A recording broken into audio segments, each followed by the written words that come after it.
मित्रों, आज हम जी पार्थसारथी साहब के विशेष उपन्यास को सुना। अमेरिकी की चुनाव और फिर एक बार बाराक ओबामा वहाँ जीत के आए और उसका परिणाम दुनिया के ऊपर और भारत के ऊपर क्या होने वाला है, ये सारे विषयों को वो अत्यंत सरल भाषा में हम सबके सामने रखा। मैं इसे अभिनंदन करना चाहूँगा पार्थसारथी साहब का। उन्होंने ऐसे कई रोचक प्रसंग भी हमारे सामने रखे। जब वो कह रहे थे, मैं पहली बार पाकिस्तान गया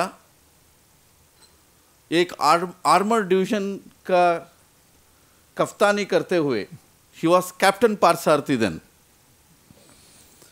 तो हमारे बलबीर पुंज साहब कह रहे थे, पार्थसारथी साहब का परिचय करवाते हुए,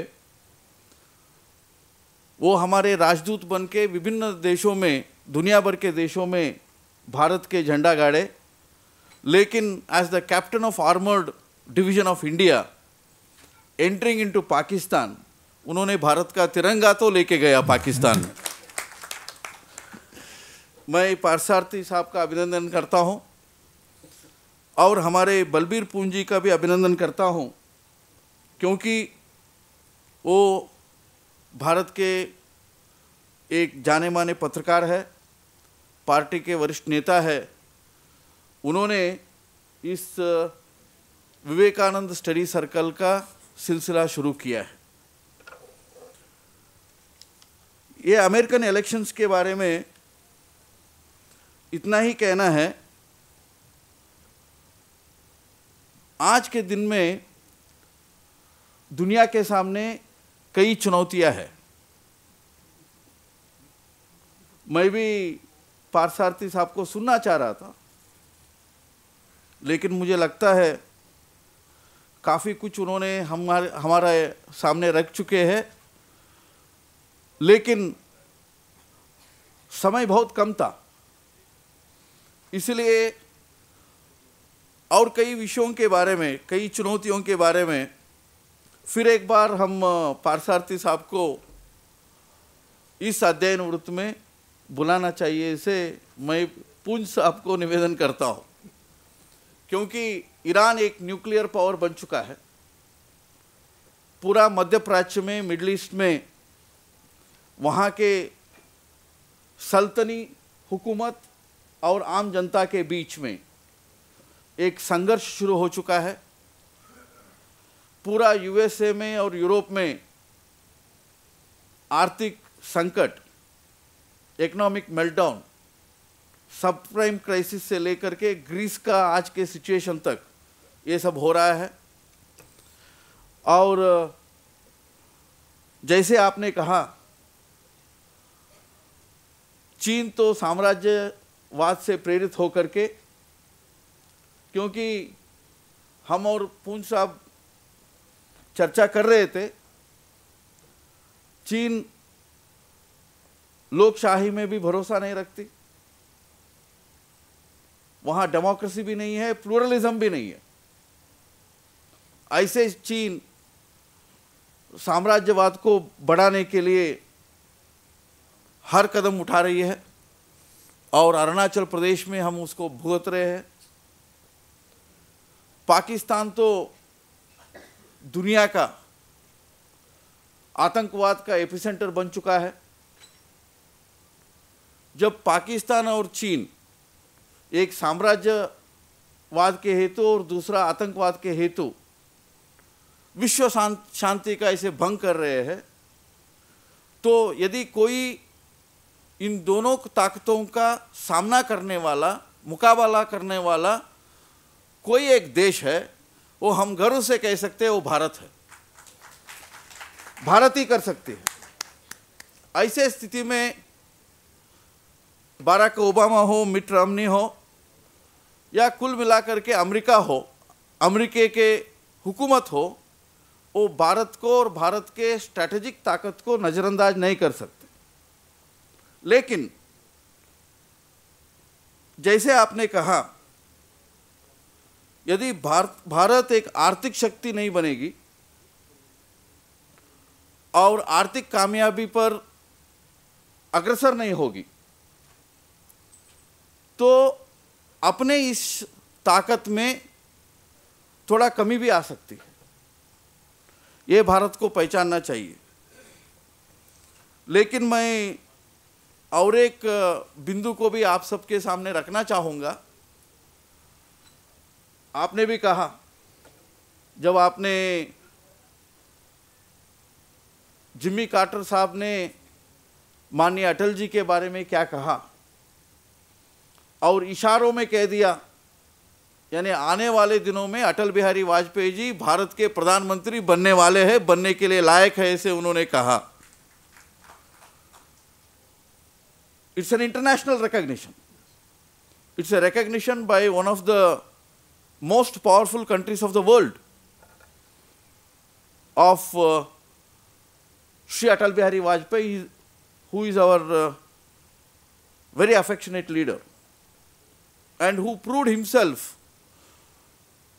as statesman par excellence as the Prime Minister of India. आपने ये भी कहा, यानी भारत की सार्वभौमिकता, सॉवरेनिटी, इसको ऊपर रखते हुए, आगे रखते हुए 1998 में हम न्यूक्लियर वेपन का टेस्ट भी कर दिया पोखरान 2 में। और मैं भी एक किस्सा सुनाना चाहूँगा। मई 11 तारीख को भारत के तब के राष्ट्रपति के आर नारायणन जी और मैं मिनिस्टर इन वेटिंग हो करके उनके साथ ब्राज़ील का प्रवास में था। एक याट पर था, अमेज़ोना प्रांत में था। तो उनको ये मैसेज आया, जब ये संदेश आया भारत न्यूक्लियर पावर बन गया, तो याट के एक कोने पे मुझे लेके गए और मुझे प्रेसिडेंट नारायण ने हक किया और हक करके उन्होंने जोर से मेरे सामने कहा, India has become a nuclear power, I am very happy. यानी हर भारतवासी के सीना उस डॉक्टर मनमोहन सिंह ने राज्यसभा में जो भाषण दिया था उस समय, वो पढ़ के सुनाना चाहिए लोगों को। नहीं मैं आता जिनका सीना जो था वो नहीं, राष्ट्रपति तक, एक आम आदमी से राष्ट्रपति तक, उसमें मैं मनमोहन सिंह जी को छोड़ दूंगा, क्योंकि मैं इसमें राजनीति नहीं लाना चाहूँगा। क्योंकि आजकल एक SMS भी घूम रही है, बाराक ओबामा जीतने के बाद उनके ऊपर एक म्यूट कॉल था, वो मनमोहन सिंह जी का था ऐसे लेकिन मैं उसमें नहीं जाना चाहूँगा। लेकिन देश भर के लोगों ने गर्व महसूस किया। मैं इतना ही कहना चाहूँगा, जब हमारे लोकसभा में विपक्ष के नेत्री श्रीमती सुषमा स्वराज,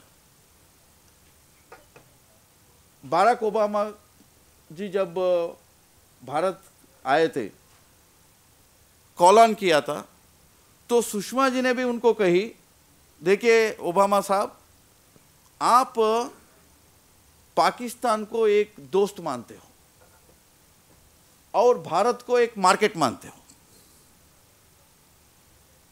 इसलिए तो ओबामा साहब ने सुषमा जी को कहा, ये ऐसे तो हम नहीं मानते, भारत को भी दोस्त मानते हैं।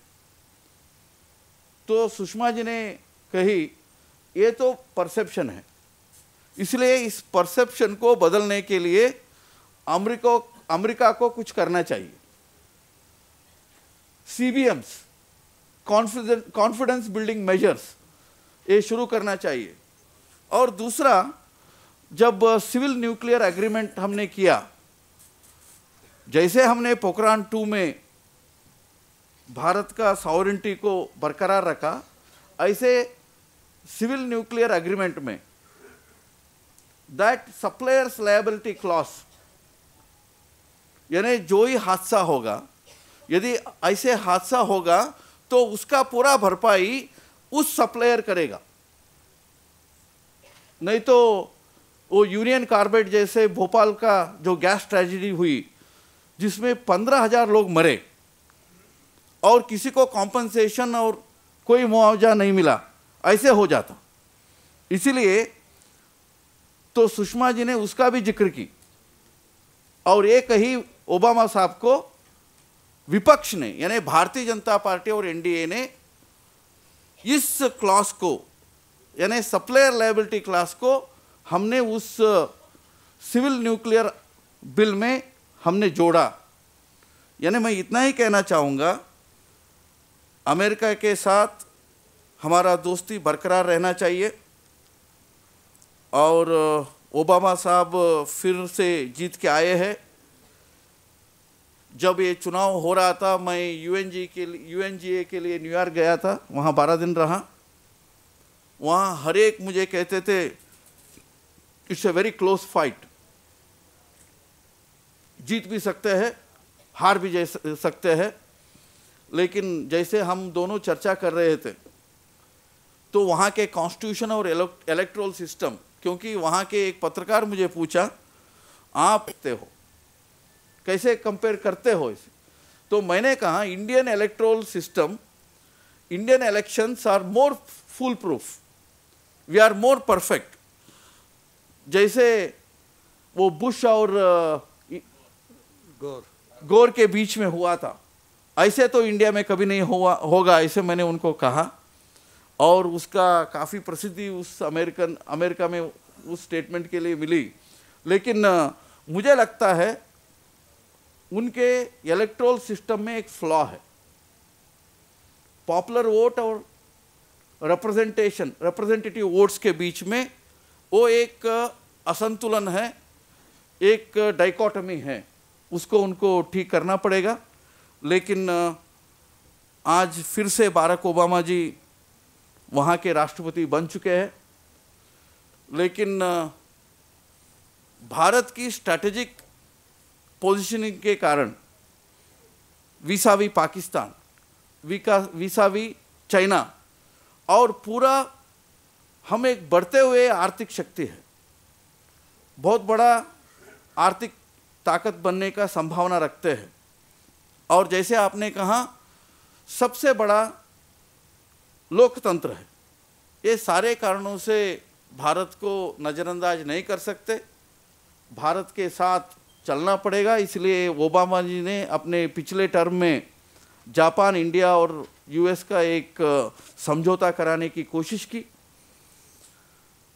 लेकिन अमेरिका का और डेमोक्रेटिक पार्टी का और डेमोक्रेटिक पार्टी से चुने हुए अध्यक्ष बाराक ओबामा जी का, और जैसे आप वर्णन किए ऐसे उनके सहयोगी और विशेषज्ञों का जो उनको सलाह देने वाले हैं, ये सब देखते हुए भारत को काफ़ी सावधानी बरतनी होगी और अपना खुद का ताकत बढ़ानी होगी। खुद का ताकत बढ़ाने के लिए भारत में परिवर्तन लाना होगा। आज के स्थिति में हमारा ताकत नहीं बढ़ सकती है। यदि ताकत बढ़नी है, यहाँ भी परिवर्तन लाना होगा। और जब यहाँ परिवर्तन होगा तो ओबामा जी और अमेरिका भारत को और ज़्यादा साथ देंगे, इस उम्मीद के साथ और एक बार आपको शुक्रिया अदा करता हूँ। नमस्कार।